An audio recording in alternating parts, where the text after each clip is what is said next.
We begin with breaking news. A wrong-way crash is causing a big backup near Sky Harbor tonight. This happened on State Route 143, the northbound lanes near Sky Harbor Boulevard.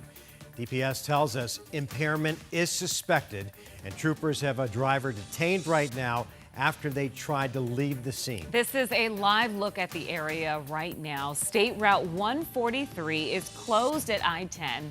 The crash caused non-life-threatening injuries. Thankfully, there is no estimated time to reopen the highway.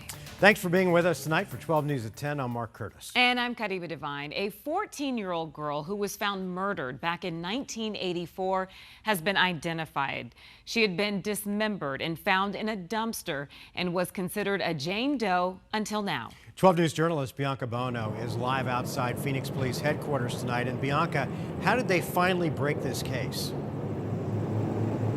Well, it's all thanks to the DNA Doe Project and genetic genealogy that now 40 years later, this teenage girl has her name back.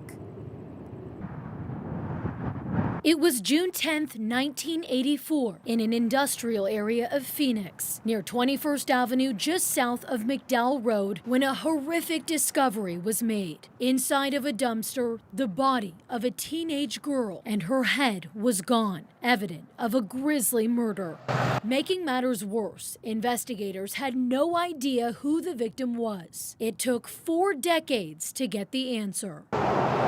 In 2023, the DNA Doe Project, which works to identify John and Jane Does, was contacted by the Maricopa County Medical Examiner's Office for help. In the 80s, investigators thought the remains belonged to a 16 to 18-year-old girl, but DNA Doe Project's team used genetic genealogy, and through ancestor tracking, they found the victim's parents, leading them to Renee Isabel Nilsson. Nilsson was 14 years old when she was reported missing 2 weeks before the body was found, after her family said she left her house to go swimming and never came home. Now, investigators know why. Much like her identity until now, Nilsson's murder remains unsolved, but Phoenix police say they are aware of this major development, and the department's cold case homicide unit is working to identify any leads that have now become available.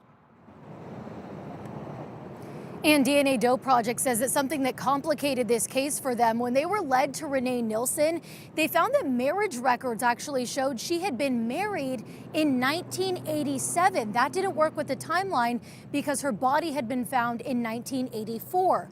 Well, it turns out her identity was stolen after she was murdered. Again, the police investigation is ongoing.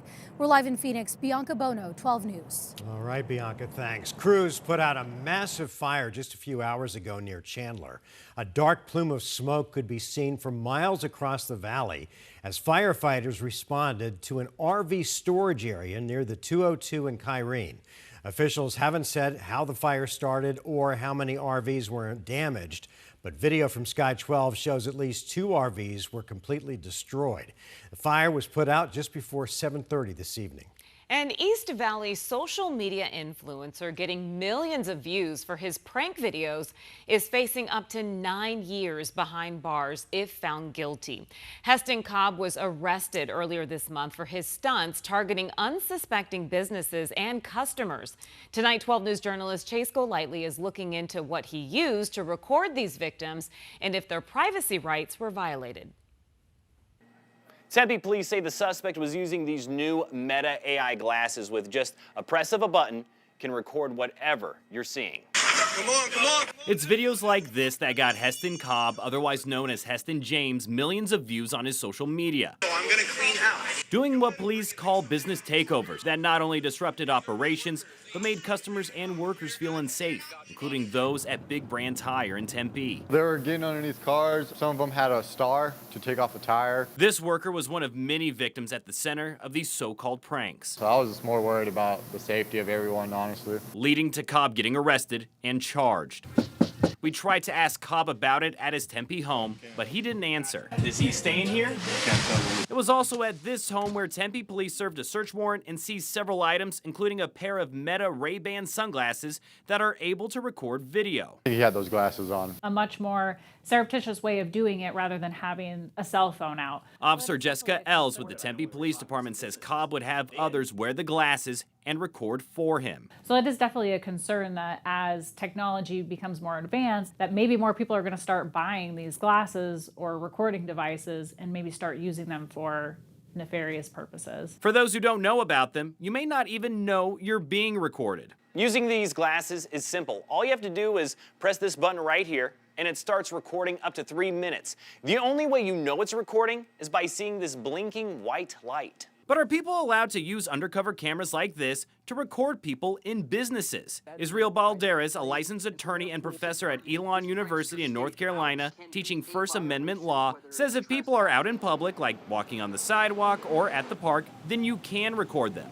But in a restaurant or auto body shop, that individual doesn't have the right to record inside a Chipotle unless Chipotle gives that individual permission to do so, right? That is a private company. Arizona law states that people can't record someone where there is a reasonable expectation of privacy, like inside your own home, a public bathroom, or locker room. While restaurants and malls may be open to the public, it's still a private business. These pranksters, they've been going into private property. Now, do I have an expectation of privacy in the restaurant? No. But does the restaurant have the right to say you can record? Absolutely. In Tempe, Chase Golightly, 12 News. Chase, thanks. There are new details tonight in the mid-air collision between a passenger jet and an Army helicopter over Washington, D.C. 6 months ago. The NTSB says incorrect altitude readings on the helicopter contributed to the crash. The agency also says the FAA failed to act after repeated warnings from air traffic controllers about near misses near Reagan National Airport. Those details both coming to light as the NTSB hosted the first hearings on the crash this morning. That crash killed 67 people, including Dustin Miller, who lived in Arizona for more than 2 decades. 12 News journalist Maria Staub spoke with his family. They're now filing a $200 million claim against the government. New video just released by the NTSB shows the flight paths of the U.S. Army Black Hawk helicopter and the American Airlines jet, with the helicopter flying above the 200-foot altitude limit, just moments before the deadly collision. This is preventable. This should not have happened. Kristen Miller-Zahn saw the crash on television back in January, not realizing at the time her brother Dustin was on board. I don't think it's ever going to be easier. My brother's not here. My parents lost their baby, their youngest child. He's never going to be back. And, now we are, again, trying to navigate the process of holding people accountable for it. What point did you and your family decide you do want to take action and you do want to file these claims? Immediately.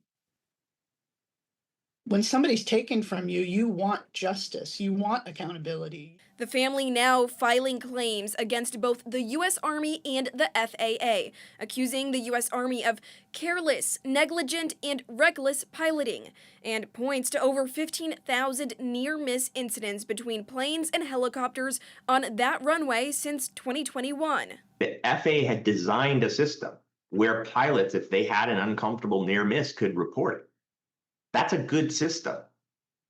We should have that system. The problem was nobody did anything with the information. But at the core of this claim isn't just a legal fight, it's a family's grief. Not on my worst enemy would I ever want anybody to have to go through what we've gone through.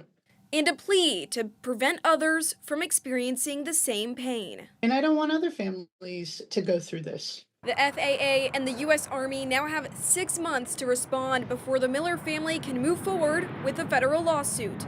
Reporting in Phoenix, Maria Staubs, 12 News. All right, Maria, thank you. Now to our wildfire watch and some new time-lapse video of the Dragon Bravo fire, which has exploded in size over the past few days. The flames have now burned more than 94,000 acres. That's another 20,000 acres since yesterday, and containment has dropped to just 4%. Crews are struggling to gain ground as fire activity remains extremely high. You can see the thick smoke there blanketing the area in this new video. Tonight, we're hearing from Karen Taylor Robeson, who received President Trump's endorsement for the 2026 race for Arizona governor. She's expected to face Congressman Andy Biggs in the primary about a year from now. Biggs also received an endorsement from the president. Earlier tonight, Robeson joined us in studio during 12 News at 6 and talked about some of her priorities if she becomes governor.